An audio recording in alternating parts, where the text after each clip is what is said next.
Labą dieną, video bus neiškarpytas, tiesiog pagreitintas, tai galima sakyti neredaguota, apie tai, kaip grįžti į normalų gyvenimą po vasaros vidurio, kitaip sakant, vasarai perkopus į antrą pusę, po nusivažiavimų. Pripažinkim, kad vasarą susuka protelį labai daugam ir tada visa ta sveika mityba, viskas ten būna dzin, baliai, festivaliai. Tai aš irgi aš auginu normalų maistą, bet aš irgi toks pat žmogus kaip ir visi, ir į balius važinėju. Ir čia po vakarykščio jau vieno gimtadienio paminėjimo jau viskas kūno šaukia stop, gelbėk.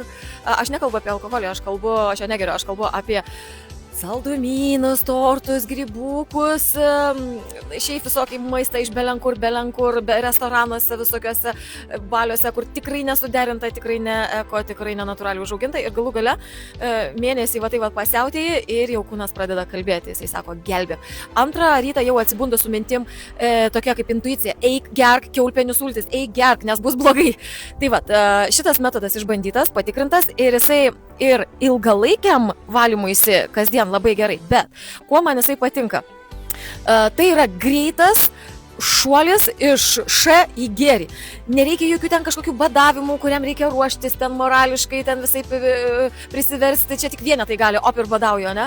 O daugumai reikia ruoštis, kauptis, puoštis, o čia op ir peršokia į kitą lygį. Tai yra labai senovinis dalykas, senovinis receptas, bet labai paprastas. Sauja kiaulpienių lapų, porą stiklinių vandens į kokteilinę, supjaustom lapus, sumetam į kokteilinę, užpilam vandeniu, išplakam, nusunkiam ir gaunam štai tokį tamsiai žalią skystį ir jį tiesiog geriam.